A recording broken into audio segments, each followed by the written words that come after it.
Welcome back, Focus Learners. Today, we're bringing you a brand new explainer that deconstructs a truly fascinating piece of source material. We're looking at the script and concept for a 90-second animated public awareness campaign titled "It's Not Bad Behavior, It's ADHD." Let me tell you, what we have here is an absolute masterclass in visual storytelling and empathy. The creators of this concept managed to take a highly complex neurodevelopmental condition and distill it into this incredibly relatable, highly structured narrative. So, today, we're going to break down exactly how they achieve this piece by piece and really pull out those core lessons about structure, perspective, and neurodiversity. Okay, let's dive into this.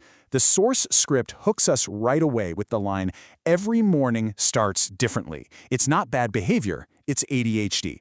Right from those opening lines, the emotional stakes are set. It immediately signals to us that we're challenging a preconceived notion, It asks us to just wipe the slate clean of our prior assumptions and prepare to look at everyday domestic chaos through an entirely new, deeply empathetic lens.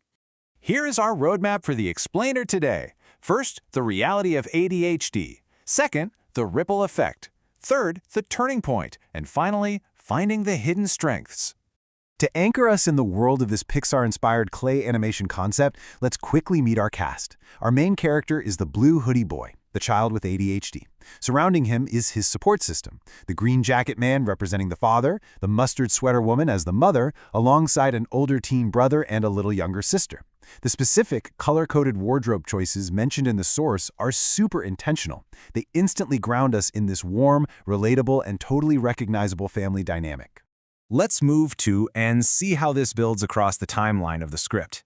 Notice the pacing here.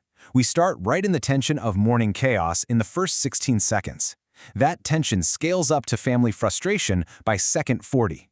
But then there's a pivot. By second 66, we're introduced to small successes, which ultimately resolves into inspiring strengths at the 90-second mark. It's just a beautifully structured journey from stress to triumph. Section 1. The reality of ADHD. The misconception versus the reality. The opening scenes are just brilliant. They use a classic show-don't-tell approach to define impulsivity and distractibility. The boy notices a toy airplane, leaves his breakfast totally untouched, and when he runs back upstairs for his forgotten homework, he grabs a completely unrelated book instead. Because honestly, who wouldn't rather play with a toy airplane than do morning homework, right? The source creates narrative tension right out of the gate, not by explaining ADHD medically, but by showing the very real fragmented micronarratives of the boy's morning chaos. This leads us to a really powerful piece of narration from scene 3 of the source. His brain notices everything, all at once. In a classroom setting where other kids are quietly listening, our boy is looking at birds, tapping his pencil, and doodling. By providing this specific narration, the source completely reframes the boy's classroom behavior. He isn't being willfully disruptive. His sensory intake is simply overwhelmed. It's a profound shift in perspective. And this shift in perspective is explicitly clear when comparing these two viewpoints. On one side, we have the societal myths, the outside world's harsh judgments that this behavior stems from laziness, a lack of care, or bad parenting. On the other side, we have the reality presented by the source, a brain that literally notices everything, where impulsive actions are symptoms rather than choices, and where the individual is simply overwhelmed by their environment. Moving on to Section 2, the ripple effect. ADHD doesn't exist in a vacuum. Scene 4 of the script takes us out of the home and classroom and drops us right on the playground. The boy interrupts a game, talks too quickly, and runs ahead without waiting. The visual prompts note that his peers become annoyed or confused. This succinctly illustrates the social ripple effect of the condition, really highlighting the isolation that can happen when a child is widely misunderstood by the kids around them. So the crucial point is right here in this quote from the source.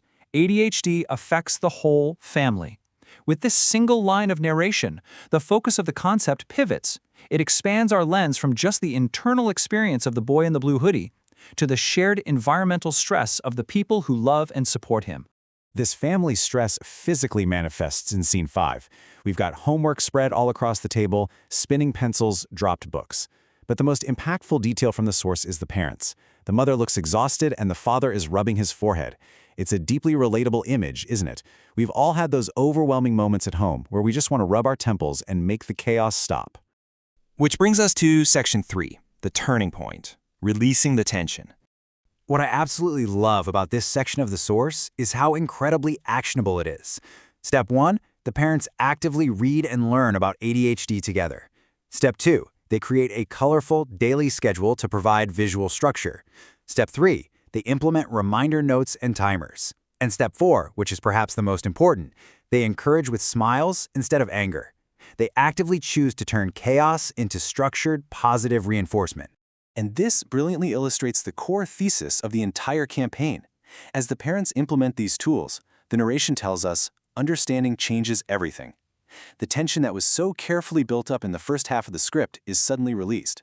The parents' shift in perspective from frustration to proactive understanding changes the entire emotional landscape of the home.